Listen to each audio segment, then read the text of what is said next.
$100,000 a year. That used to mean you made it. That used to mean vacations, savings, a house, comfort. But right now, in 2026, people earning six figures are living paycheck to paycheck. And the wild part, they're not doing anything wrong. So what actually happened to $100,000? Here's something that should bother you. The concept of a six-figure salary was basically invented in the 1980s as shorthand for financial success. It meant you were ahead. It meant the system was working for you. But that same number, $100,000, hasn't changed. What changed is everything around it. The rent changed, the groceries changed, the insurance, the childcare, the car payment, the interest rates, all of it changed, but the number stayed the same. And somewhere in that gap between a frozen number and a rising world, the meaning of 100K quietly disappeared. This isn't about lifestyle inflation. It's not about buying too many lattes. There's a structural reason this is happening, and once you see it, you can't unsee it. Let's start with a basic idea: purchasing power. Purchasing power just means what your money can actually buy. And it turns out the dollar amount you earn matters far less than what that dollar amount can do in the real world. Think of it like this. Imagine you have a gift card worth $100. Last year, that card got you a full cart of groceries. This year, the same card gets you half a cart. The card didn't change. The number on it didn't change. But your purchasing power, what it can actually do, got cut in half. That's what's been quietly happening to salaries for decades, and it accelerated fast after 2020. Here's the simple model. There are two tracks running at the same time. Track 1 is wages, how much money people earn. Track 2 is the cost of living, how much it costs to exist, pay rent, eat, get around, stay healthy. For most of American economic history, these two tracks moved together, more or less. When one went up, so did the other. But starting in the early 2000s and dramatically since 2020, the cost of living track started pulling away faster, and wages, especially for middle-income earners, couldn't keep up. $100,000 in the year 2000 had roughly the purchasing power of about $175,000 today. That means if you're earning $100K right now, you're actually living on the equivalent of what a $57,000 salary felt like in the year 2000. Not six figures, not success, just a little above average, if that. Now here's where it gets interesting, because the math alone doesn't explain why this feels so disorienting. The psychology does. There's a concept in behavioral economics called money illusion. It's the human tendency to think about money in terms of the number, not what the number can actually buy. When you get a raise from $80,000 to $90,000, your brain registers a win, a 12% increase, progress. But if inflation ran at 9% that year, your real raise was only about 3%. You feel richer, but in terms of actual purchasing power, almost nothing changed. This is one of the most powerful illusions in the entire financial system, and it works on almost everyone, because we are wired to respond to numbers, and the number went up. That's supposed to mean something. But here's the problem. The things your salary competes with, rent, healthcare, education, food, those don't care about your number. They're priced against the real economy. And the real economy has been running a very different race than the number on your paycheck. So when people hit 100K, feel like they arrived, and then spend the next 3 years confused about why arrival never actually came. And that confusion, that quiet financial anxiety that settles in even when you're doing well on paper, that's not a personal failure. That's the money illusion doing exactly what it does. Let's put some real numbers on this, because the math here is genuinely surprising.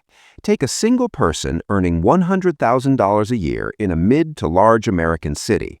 After federal income tax and state taxes, let's say a combined effective rate of around 28%, you're taking home roughly $72,000 a year. That's $6,000 a month. Now, let's build out a realistic monthly budget. A one-bedroom apartment in most mid-tier cities, $1,800 to $2,200. Let's call it $2,000. A modest car payment plus insurance around $700.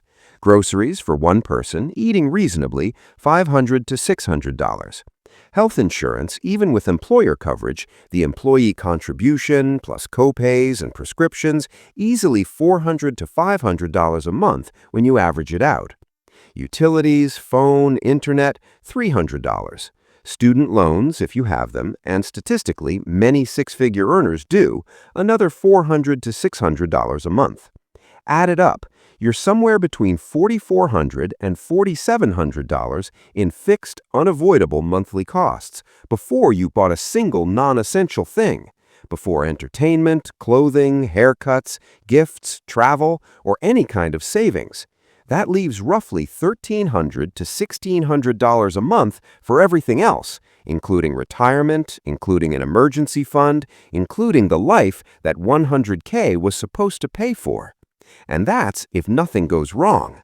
One medical bill, one car repair, 1 month of irregular expenses, and the cushion evaporates.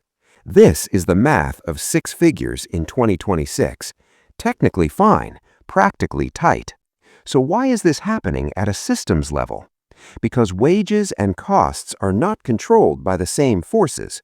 Wages are largely set by employers, and employers have a structural incentive to keep them as low as the market allows. Costs, on the other hand, are set by a combination of corporate pricing power, supply constraints, monetary policy, and housing markets, none of which are waiting around for your salary to catch up. And here's the layer most people don't see. A lot of the cost explosion in the past decade hasn't come from general inflation. It's come from specific sectors, housing, healthcare, education, and childcare, that have inflated at 2 to 3 times the general rate. These aren't luxury categories. These are the foundational costs of a stable life. And they've been running their own inflation race, completely disconnected from the wage growth of everyday workers.